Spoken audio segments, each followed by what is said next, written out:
నమస్తే అండి. ఈరోజు మనం చెప్పుకునే కథ కోడలి ఎన్నిక. రచయిత లక్ష్మీ గాయత్రి. ఇక కథలోకి వెళ్ళిపోతే, కరుణ పేరుకు తగినట్లే కరుణ హృదయం గల పిల్ల. అమ్మాయి వయసు 8 అయినప్పటికీ చుట్టూ ఉన్న పరిస్థితులు ఆమె వయసుకు మించిన పెద్దరికం అబ్బేలా చేశాయి. కరుణ ఏడాది పిల్లగా ఉండగానే తల్లి చనిపోయింది. తండ్రి మళ్ళీ పెళ్లి చేసుకున్నాడు. సవతి తల్లి కాపురానికి వస్తూనే పసిపిల్లను సాకడానికి చేదరించుకునేది. అయినా తప్పేది లేదు కనుక కరుణ ఆకలికి ఏడ్చినప్పుడల్లా గుప్పెడు మెతుకులు పడేయడంతో తన బాధ్యత తీరింది అనుకునేది. కరుణ ఎక్కువగా చుట్టుపక్కల ఇళ్ల వాళ్ళ ఆదరాభిమానాలతో పెరిగి పెద్దదయ్యింది. ఆ విధంగా కరుణ రోజులు వెళ్లదీస్తుండగా ఒకసారి కరుణ సవతి తల్లి జానకి పుట్టింట ఎవరిదో పెళ్లి కుదిరింది. 8 కరుణను ఒంటరిగా వదిలివేసి ఆమె తన కొడుకును భర్తను తీసుకుని పుట్టింటికి వెళ్ళిపోయింది. చీకటి పడే వేళ కరుణ తన కోసం అన్నం వండుకుని ఊరగాయ వేసుకుని భోజనం ముగించింది. ఆ సరికి పెద్ద వర్షం ప్రారంభమైంది. అది ఎంతకూ తగ్గేట్లు కనిపించట్లేదు. ఒంటరిగా ఉన్నది కనుక కరుణను తమ ఇంట్లో పడుకోవటానికి రావలసిందిగా పక్కింటి రాజమ్మ చెప్పింది. కరుణ ఇంటి తలుపులన్నీ జాగ్రత్తగా మూసి బయటికి వచ్చేసరికి అరుగు మీద ఎవరో మనిషి పడి ఉండటం కనిపించింది. కరుణ చప్పున అతడి వద్దకి వెళ్ళి తాకి చూసింది. స్పృహలేని స్థితిలో పడి ఉన్న అతడి ఒళ్ళు సలసలా కాగిపోతున్నది. అయ్యో, జ్వరం వచ్చినట్టున్నదే అనుకున్న కరుణ అతన్ని పట్టి లేపుతూ బాబుగారు, బాబుగారు అని పిలిచింది. అతను అతి కష్టం మీద కళ్ళు తెరిచి చూశాడు. నెమ్మదిగా లేస్తారా, ఇంట్లోకి వెళదాం అన్నది కరుణ.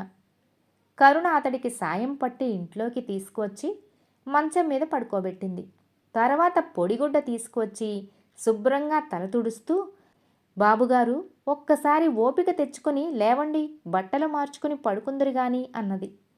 ఆమె అతడి పక్కన పడి ఉన్న సంచిని చూపిస్తూ అందులో మీ బట్టలున్నాయా అని అడిగింది.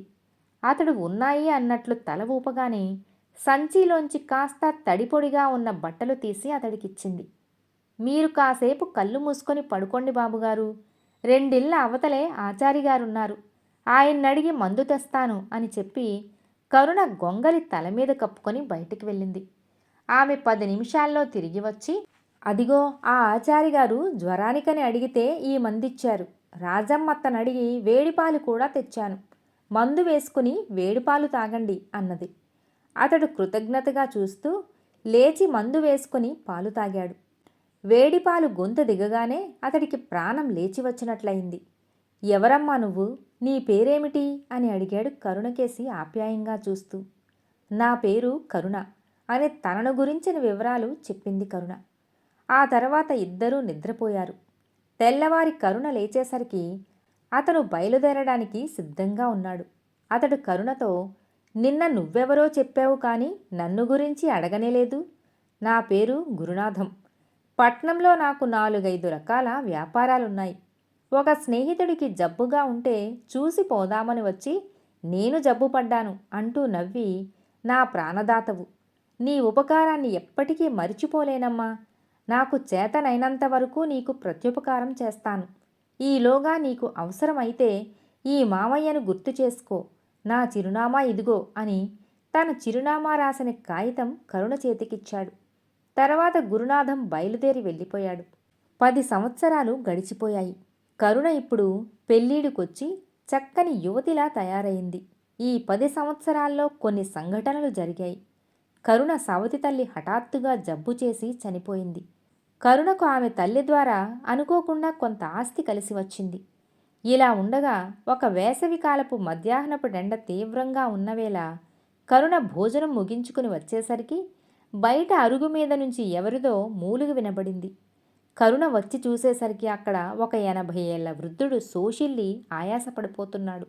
కరుణ అతడి వద్దకు వెళ్ళి, అయ్యో తాత, ఇంత ఎండలో ఒక్కడివి వస్తున్నావా, నెమ్మదిగా లేచి లోపలికి రా అని అతడికి చెయ్యి అందించి లేవదీసి లోపలికి తీసుకువచ్చింది.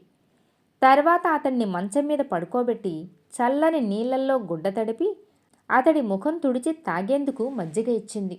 దానితో ఆ వృద్ధుడు తెప్పరిల్లి, 100 ఏళ్లు చల్లగా జీవించు తల్లి అని దీవించి లేవబోయాడు.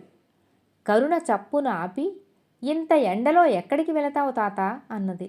ఆ ప్రశ్నకు వృద్ధుడు బెదిరినట్లు చూస్తూ, అసలు నేనెందుకు ఈ ఊరు వచ్చాననుకుంటున్నావు అని తన చేతి సంచిలోంచి డబ్బు మూట తీసి కరుణకు చూపించి, నా కొడుకు గురునాథం పట్నంలో పేరుబడ్డ వ్యాపారి. ఈ ఊళ్ళో కొన్ని బాకీలు వసూలు చేసుకురమ్మని నన్ను పంపించాడు. నేను ఇల్లు చేరకపోయినా పర్వాలేదు గాని సాయంత్రానికల్లా ఈ డబ్బు వాడికి చేరకపోతే ప్రాణాలు తీసేస్తాడు అన్నాడు. కరుణ వృద్ధుడి మాటలు వింటూనే ఏదో గుర్తు వచ్చిన దానిలా లోపలికి వెళ్ళి 10 సంవత్సరాల క్రితం గురునాథం ఇచ్చి వెళ్ళిన చిరునామా కాగితం తెచ్చి అతడికి చదివి వినిపించి, తాత, ఈ గురునాథం గారేనా మీ అబ్బాయి అని అడిగింది. అవునమ్మా, వాడి చిరునామా నీ దగ్గరికి ఎలా వచ్చింది అన్నాడు వృద్ధుడు. కరుణ 10 సంవత్సరాల క్రింద జరిగినది అతడికి చెప్పింది. అలాగా, వెళ్ళి వస్తాను అంటూ మంచం మీద నుంచి లేవబోయాడు వృద్ధుడు. కరుణ అతన్ని ఆపి, తాత, ఒక్క మాట చెప్పు. ఈ వయసులో నిన్ను నీ కొడుకు సరిగా చూడటం లేదని తేలిపోయింది. అయినా ఆయన దగ్గరే ఉండాలన్న పట్టుదలతో ఉన్నావా అని అడిగింది. అటువంటి పట్టుదల నాకేమీ లేదు. కన్న కొడుకే చూడనప్పుడు నన్ను ఈ వయసులో కూర్చోబెట్టి తిండి పెట్టేవాళ్ళెవరు అన్నాడు వృద్ధుడు. అయితే నేను చెప్పేది విను తాత. ఇప్పటికి భోజనం చేసి హాయిగా విశ్రాంతి తీసుకో. సాయంత్రం నేను నీతో పాటే వచ్చి నిన్ను జాగ్రత్తగా చూసుకోమని ఆయనకు చెబుతాను. ఆయన కాదు కూడదు అంటే నాతో పాటు ఇక్కడికే వచ్చేయి. నేను నీ మనవరాలని అనుకుని నా దగ్గరే ఉందువుగాని అంది కరుణ. ఏ జన్మలోనో నువ్వు నా మనవరాలవై ఉంటావు, అలాగే కానీ తల్లి అన్నాడు ఆ వృద్ధుడు. పనిమీద పొరుగురు వెళ్ళిన కరుణ తండ్రి రంగస్వామి సాయంత్రానికి తిరిగి వచ్చాడు. కరుణ ఆ వృద్ధుడి గురించి రంగస్వామికి చెప్పింది.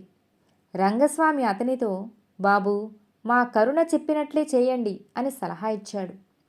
ఆ తర్వాత ముగ్గురూ ప్రయాణమై వృద్ధుడి ఇంటికి వెళ్ళారు. అక్కడ గురునాథం కంటపడగానే వృద్ధుడు చిరునవ్వు నవ్వి కరుణ చేయి పట్టుకొని ముందుకు నడుస్తూ, నా మనవరాల్ని వెంటబెట్టుకుని వచ్చాన్రా గురునాథం అన్నాడు. గురునాథం కరుణకేసి చూస్తూ, నేను గుర్తున్నానా అమ్మా అని అడిగాడు. కరుణ చిరునవ్వు నవ్వి తల ఊపింది. అంతలో ఓ 25 ఏళ్ల యువకుడొకడు అక్కడికి వచ్చాడు. గురునాథం అతన్ని పరిచయం చేస్తూ, వీడు మా అబ్బాయి శ్రీకాంతుడు అని చెప్పాడు. తర్వాత ఆయన సైగ చేయగానే శ్రీకాంతుడు అక్కడి నుంచి వెళ్ళిపోయాడు. అప్పుడు గురునాథం రంగస్వామి కరుణలతో, కొన్ని లక్షలకు ఆస్తిమంతుడైన మా నాన్న ఆడిన నాటకం మీకు ఆశ్చర్యం కలిగిస్తున్నది కదూ. చెబుతాను వినండి. 10 సంవత్సరాల క్రితం కరుణను చూశాను. ఆమె శాంత స్వభావం, దయాగుణం నన్ను ఆకర్షించాయి. నాకు శ్రీకాంతుడొక్కడే కొడుకు. వాడి తల్లి ఆ మధ్యనే పోయింది. ఆమె ఎంతో మృదు స్వభావురాలు. అలాంటి కోడల్ని తెచ్చుకోవాలన్నది నా అభిలాష. మా నాన్న పెట్టిన పరీక్షలో కరుణ నెగ్గింది అని రంగస్వామి చేయి పట్టుకొని, మా శ్రీకాంతుణ్ణి చూశారు కదా, కరుణను మా ఇంటి కోడల్ని చేయటానికి మీరిష్టపడితే అంతకన్నా మాకు కావలసిందేమీ లేదు అన్నాడు. మీ ఇష్టమే మా ఇష్టం అన్నాడు రంగస్వామి ఆనందంగా. అలా కాదు, కరుణ ఇష్టపడితేనే ఈ వివాహం జరిగేది. ఏమ్మా కరుణ, శ్రీకాంతుడు నిన్ను పెళ్లాడటానికి అంగీకారం తెలిపాడు. ఇంక నీ ఇష్టమే చెప్పాలి అన్నాడు గురునాథం. కరుణ సిగ్గుతో తల వంచుకున్నది. గురునాథం తండ్రి నవ్వుతూ కరుణ చేయి పట్టుకొని, ఒరే గురునాథం, ఆడపిల్ల ఇంతకంటే ఏం చెప్పగలదు అన్నాడు. ఒక శుభముహూర్తాన కరుణ శ్రీకాంతుల వివాహం వైభవంగా జరిగిపోయింది. కథ సమాప్తం.